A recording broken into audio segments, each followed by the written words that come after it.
Halo teman-teman semua, kembali lagi di video saya. Dan pada video saya akan membahas materi tentang perlindungan konsumen, begitu juga dengan isu-isu hukum perlindungan konsumen. Namun sebelum itu, ada pepatah yang mengatakan, tak kenal maka tak sayang. Maka dari itu izinkan saya untuk memperkenalkan diri saya ke teman-teman terlebih dahulu. Perkenalkan, nama saya Sinta Bella Riri dengan akhiran NIM 572. Baik, kita langsung masuk ke topiknya. Jadi, perlindungan konsumen ini diatur dalam Undang-Undang Nomor 8 Tahun 1999. Definisi perlindungan konsumen. Definisi perlindungan konsumen ini adalah upaya untuk menjamin adanya kepastian hukum untuk memberikan perlindungan terhadap konsumen, seperti melindungi hak-hak konsumen, menjaga keamanan dan kenyamanan, begitu juga memberikan kepastian hukum jika terjadi sengketa antara pelaku usaha, begitu juga dengan konsumen. Isu hukum perlindungan konsumen yang saya ambil dari contoh nyata, yaitu contoh First Travel atau penipuan umroh, di mana First Travel ini menipu ribuan konsumen dengan menawarkan paket umroh yang murah. Jadi paket umrohnya ini jauh dari harga normal, tetapi nyatanya banyak konsumen yang tidak, atau banyak calon jemaah yang tidak jadi diberangkatkan. Bahkan ribuan calon jemaah yang tidak jadi diberangkatkan. Dan akhirnya pada tahun 2017 silam, keluar semakin melebar luas sehingga ini menjadi perhatian publik, begitu juga dengan pemerintah setempat. Isu hukum yang terjadi dalam kasus ini adalah hukum pidana.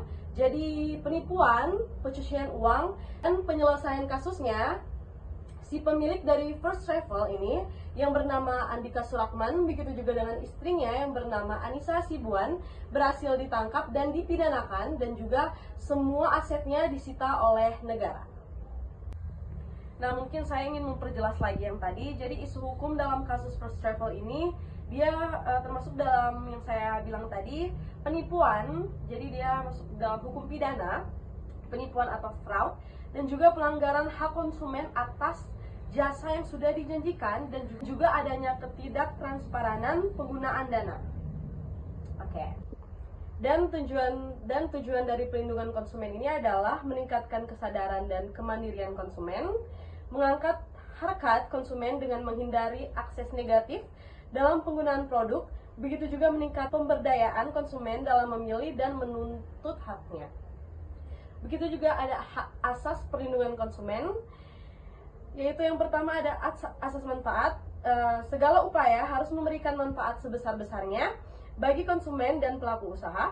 Begitu juga dengan ada asas keadilan, konsumen dan pelaku usaha berhak mendapatkan haknya secara proporsional. Begitu juga asas keseimbangan. Jadi asas keseimbangan ini adalah keseimbangan antara kepentingan konsumen, begitu juga dengan pelaku usaha dan pemerintah. Begitu juga dengan adanya asas keamanan dan keselamatan, di mana memberikan jaminan keamanan atas barang atau jasa.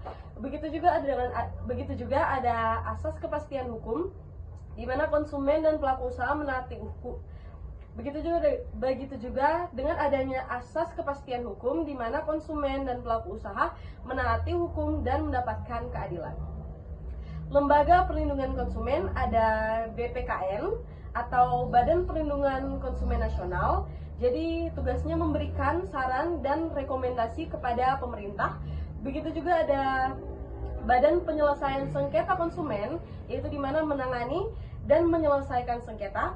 Begitu juga ada Lembaga Perlindungan Swadaya Masyarakat, di mana lembaga non pemerintah yang membantu edukasi dan advokasi. Beberapa poin krusial dalam hukum perlindungan konsumen ini. Pertama, urgensi revisi Undang-Undang Perlindungan Konsumen, yang dimana undang-undang ini sudah memasuki usia 25 tahun.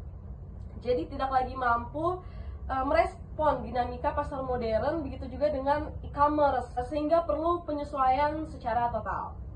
Begitu juga dengan adanya transaksi digital dan perlindungan data. Jadi masalah ini cukup umum ya, dan cukup menyebar luas, di mana masalah ini mencakup keamanan data pribadi konsumen.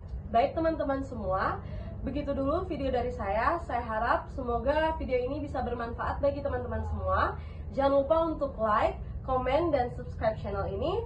Dan terima kasih, sampai ketemu lagi. Oke. Isu-isu hukum perlindungan konsumen. Halo teman-teman semua.